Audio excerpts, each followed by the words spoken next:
Hey, shalom, shalom, shalom. First and foremost, I want to give all praises to Yahweh, Bahashem, Yahweh Shai, Bahashem, Rahat Wadash, giving double honors to the elders and apostles at Great Millstone who taught me this truth. Peace and salutations to the hopeful elect. Peace and salutations to the Hakim, the brethren out there on the highways and byways, pushing this truth in 100% sincerity. And peace and salutations to the few and sincere sisters who believe in this gospel. So, want to entitle this lesson, The Cup Shall Pass Through Unto Thee, right? And I got a video clip here, and I believe it's from the ISUPK, and they were making a couple of good points here, and I just wanted to do a quick little video lesson on it, right? So let's check in.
All right, so you see the video here.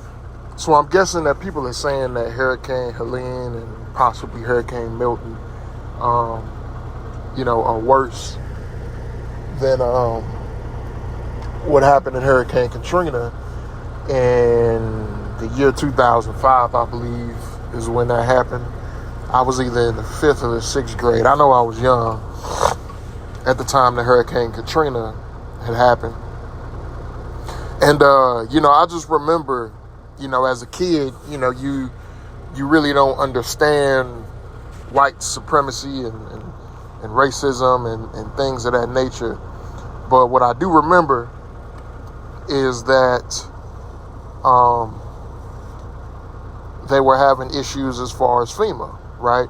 And just like they're having issues right now when it comes to, Hurricane Helene and probably Milton as well, right? There was some issues going on with FEMA. As I got older, what I found out is what these brothers were speaking about is the the treatment of so-called black people down there in Louisiana and New Orleans and everything like that.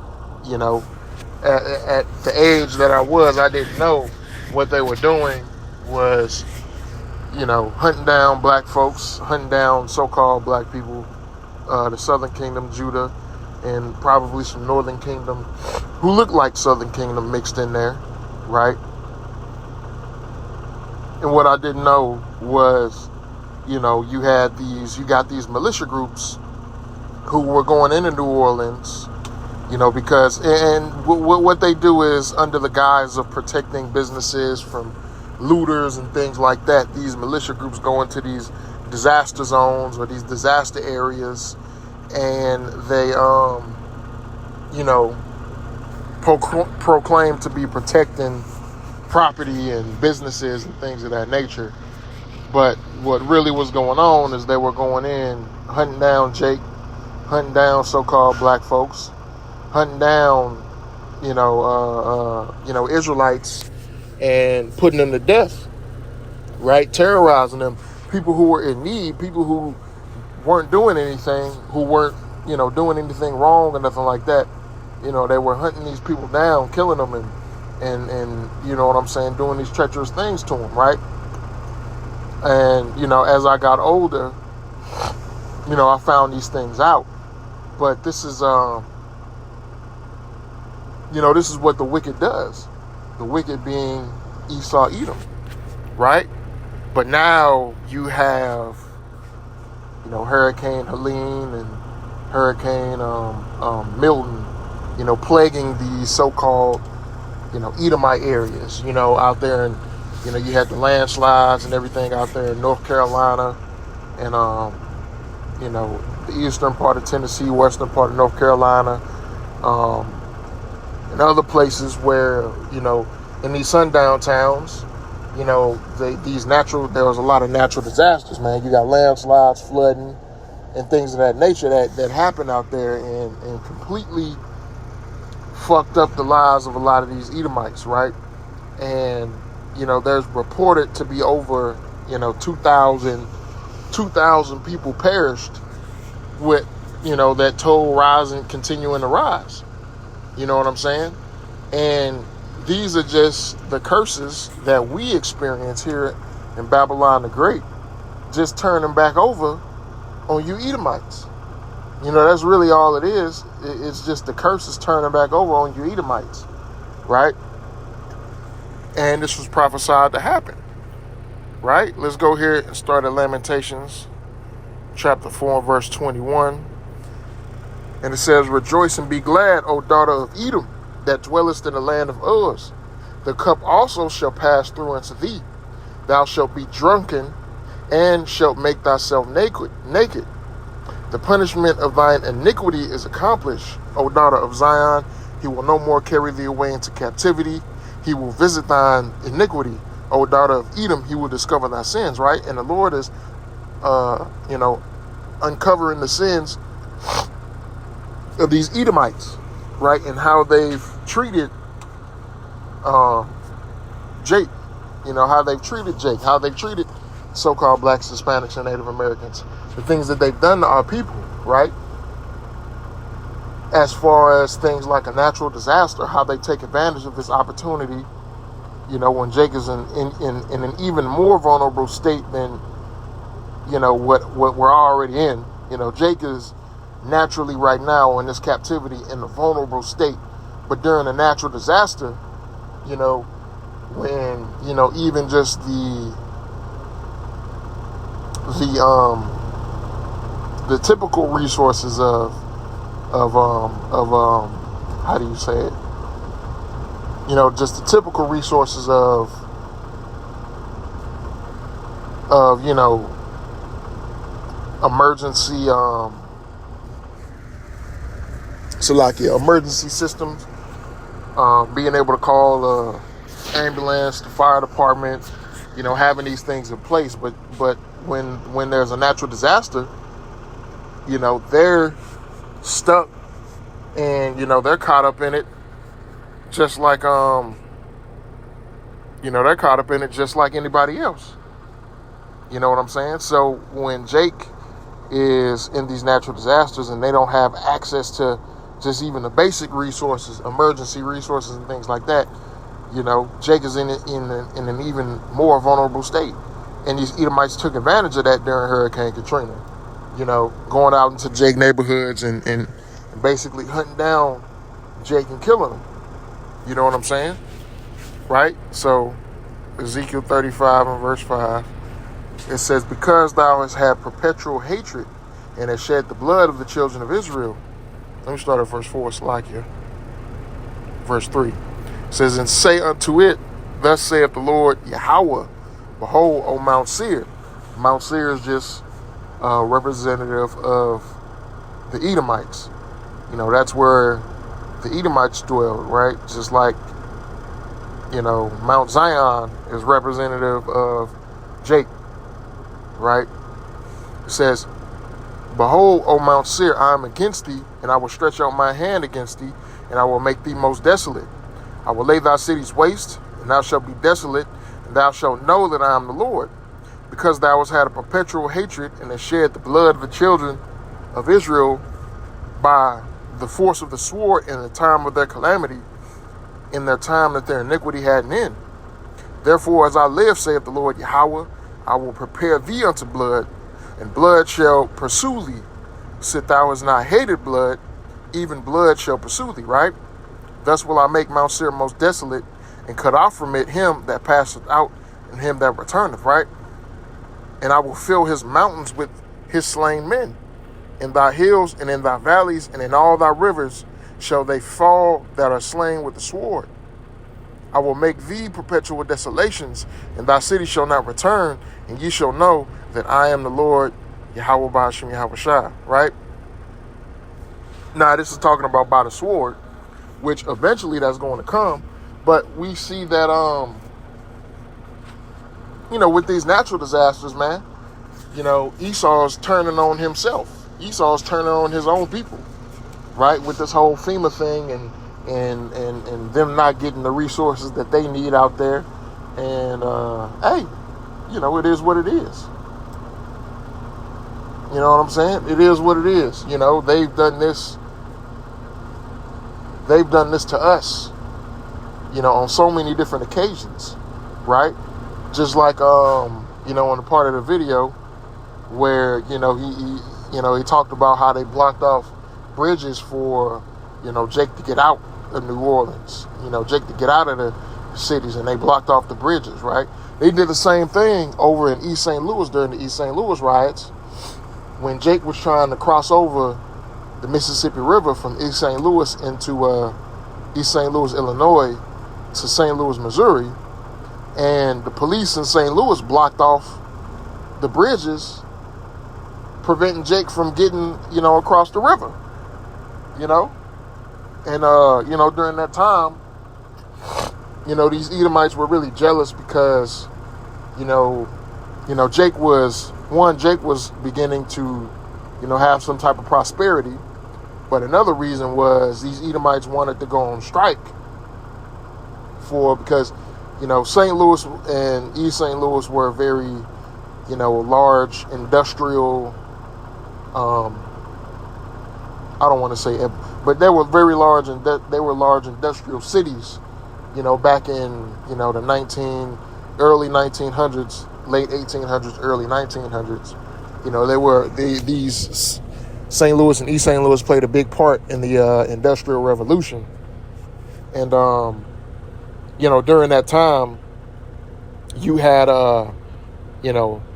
migrants, Jake migrants from the South, migrating up north, and they migrated in the East St. Louis. And at the time, Esau was going on strike, looking for more pay and more wages and everything. And what these businesses did, they was like, well, shit, you motherfuckers want to go on strike. We just gonna hire these Negroes coming up from the South who, they ready to work. You know what I'm saying? And they ready to work for whatever pay that y'all were getting, right? Probably even less, hell, right? And, Jake took those jobs.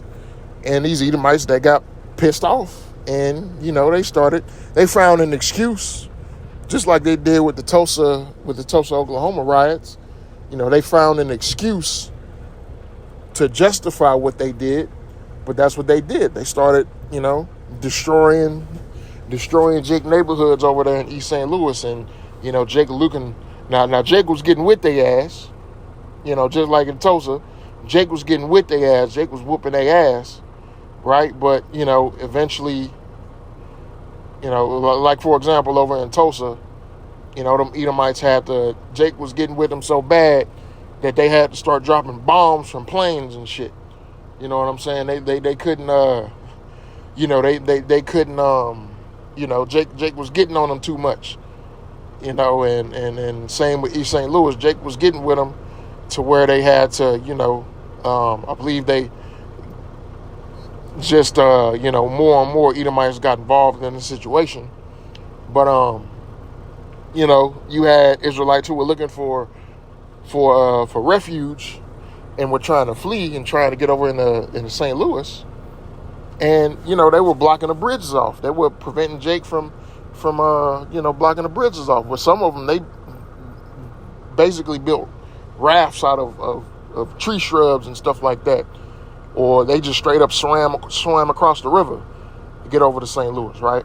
But this is what this devil has done. This devil has, taken advantage of every opportunity that they could to bring terror on Jake.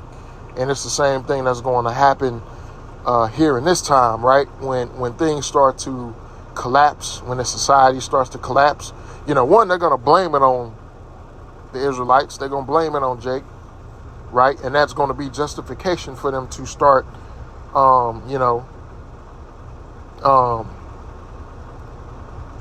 basically trying to, perform a genocide, right?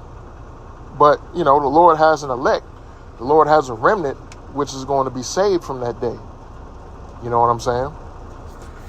But this devil, he's going to be punished for his actions, right? He's going to be punished for all of the atrocities and things that he's committed against the children of Israel, right? This is Deuteronomy chapter 30, starting at verse 5, and it says, "And the Lord thy power will bring thee into the land which thy fathers possessed. Thou shalt possess it, and he will do thee good and multiply thee above thy fathers," talking about the Israelites. "And the Lord thy power will circumcise thine heart and the heart of thy seed to love the Lord thy power with all thine heart and with all thy soul, that thou mayest live.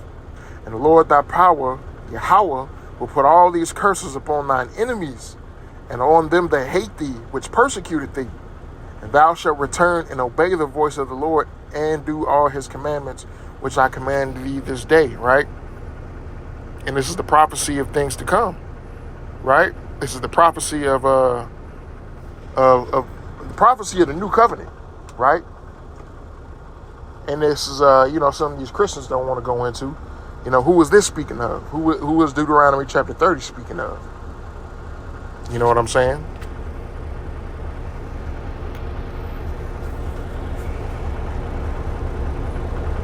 This is Job chapter 18, starting at verse 17.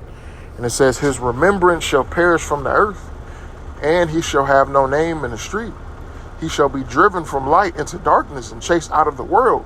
He shall neither have son nor nephew among his people, nor any remaining in his dwellings. They that come after him shall be astonished in his day, at his day, as they that went before were affrighted. Surely such are the dwellings of the wicked, and this is the place of him that knoweth not the Most High," right? So this is what's going to happen to these Edomites, man. The Lord is going to blot these Edomites out of the earth, right? Once we step into the kingdom, once we step into the righteous rulership under Yahweh Shah, right, we're going to, put in captive the nations of these heathens in a strict, brutal slavery, brutal form of captivity. And, for the Edomites, and we're going to set this world, set the earth back in its rightful order. And the Edomites, after 1,000 years, we're going to put them out of the earth. You know what I'm saying? And that's what's prophesied in the scriptures, I believe in the book of Joel. I might be wrong, but I believe it was in the book of Joel. But, that's what's going to happen, man. For all of these things that this devil has done and the things that we don't know of that he's done, right? Because there's tons of events, tons of things that have happened, tons of things that have went on that this devil has done to put hell on our people, man, in an attempt to basically exterminate us, right? This is this devil's goal is to exterminate us, to get rid of us, man. But through the power of Yahweh B'Shem Yahweh Shah, right, there's a remnant that's left, right? There's a remnant that's left to be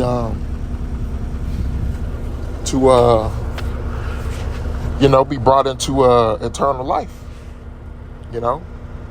So with that, Lord willing, this video lesson was edifying, giving all praises to Yahweh B'Shem Yahweh Shah B'Shem Rachat Wadash, giving double honors to the elders and apostles at Great Millstone. And until next time,